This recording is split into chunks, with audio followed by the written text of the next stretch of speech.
At nang si Jesus ay nasa dark place ng kanyang buhay, mga kapatid, may kamatayan doon, may pasakit doon, hinampas siya doon, sinuntok siya doon, ipinahiya siya doon, mga kapatid. But in this dark moment, the Bible also said, it is at this time, in the dark place of the life of Jesus Christ, it is at this time that the veil from top to bottom was rent.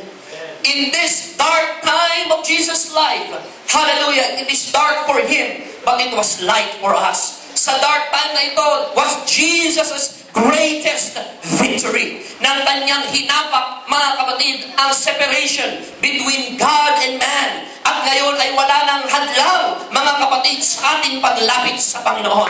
Na wala nang maging hadlang sa ating fellowship sa ating Panginoon. Na wala nang maging hadlang to our communion with God. It is at this dark moment that it is mankind's and Jesus Christ's greatest time of victory. Nauga ang lupa, mga kapatid. And the Bible said the graves were open. At marami pong nangamatay na nabuhay na maguli. At nangapakita sa maraming tao. Even in the dark place of Jesus' life, His body was so powerful that even in His dark place and even in His death, sa kanyang pagpasok sa grave, mga kapatid, He is so powerful that even in His death, there is life. Hallelujah. May babangon, mga kapatid, out of the grave.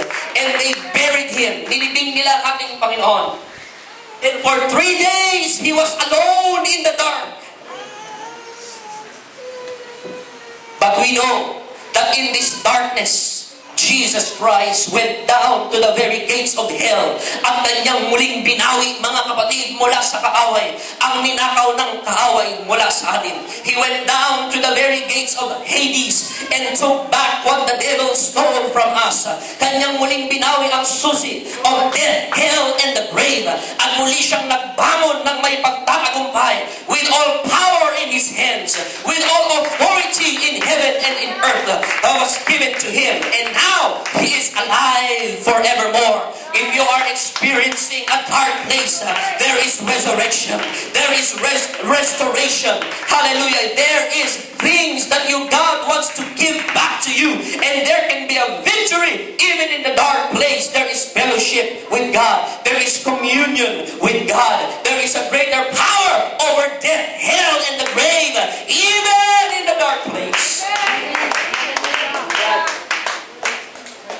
That's why stop cursing the dark moments in your life.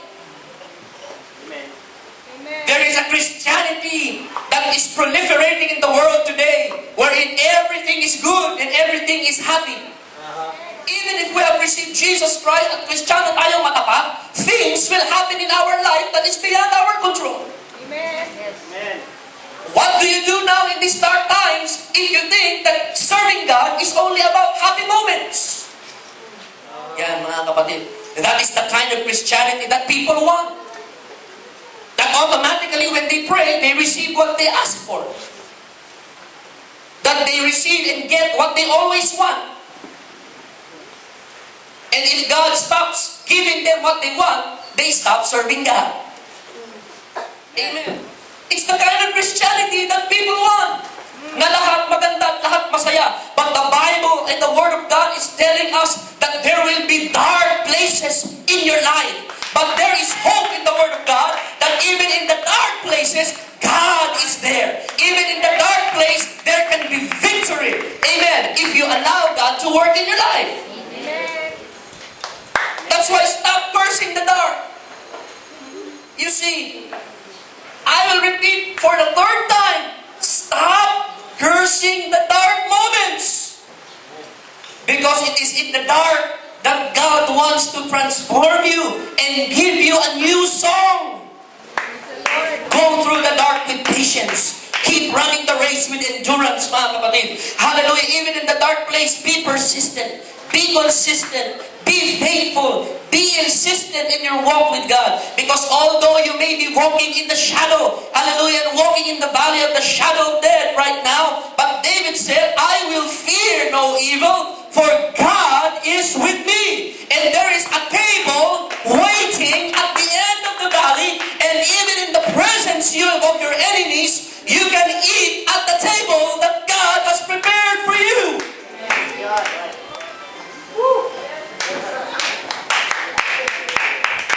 Kaya kami nadadaan pala ng Panginoon in the dark place because at the end of that dark place, there is a table waiting for you, even in the presence of your enemy. At kung hindi mo pagdadaanan yung dark place, hindi ka makakarating doon sa table, mga kapatid. That's why God is saying, pagdaanan mo lang ito ngayon. Tiisin mo lang ito ngayon. Because don't worry, I will still be with you. I am with you even in this valley of the shadow of death. It's not death itself, it's just a shadow. And in the end of the shadow, there is a table waiting. You want to get to the table? Go through the dark place. Go through it with endurance and run with patience because there is a place where God is waiting. But sometimes, eto na, handa na kayo masaktan? Sometimes we are in a dark place dahil sa sarili nating kagagawan. Sometimes we are in a situation because of our own making. At binasa ko sa inyo mga kapatid, ang buhay po ni Samson. Let me give you a brief background. You see, ang kapangyarihan ni Samson ay hindi dahil sa kanyang mahabang buhok. Dahil kung sa mahabang buhok pa tayo nagkakaroon ng kapangyarihan, na dapat lahat na lang tayo magpahaba ng buhok mga kapatid. Amen. But it was not because of the hair. The hair is an external sign of an inward covenant. Hello.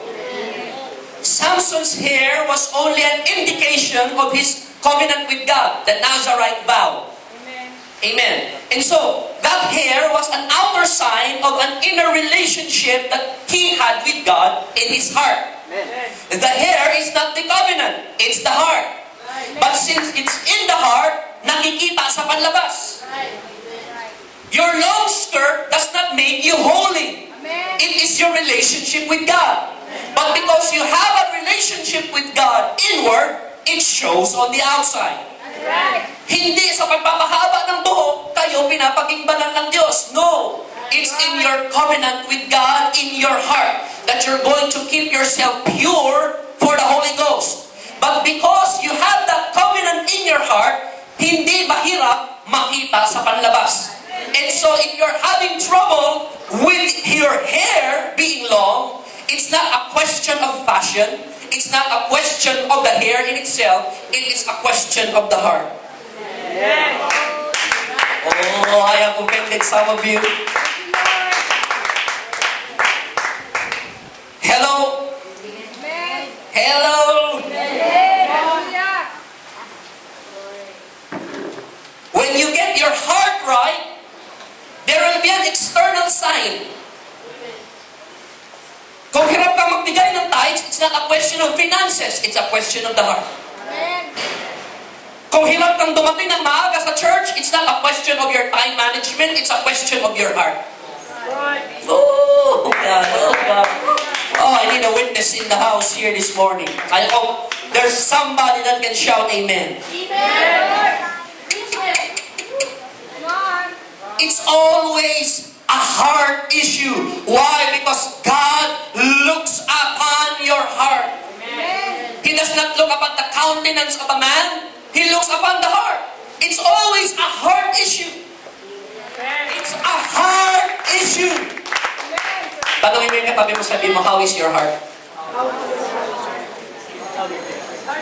How is your heart? If God has not provided, it's not God's fault, it's your heart.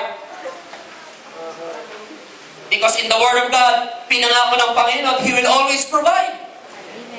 According to His riches and glory.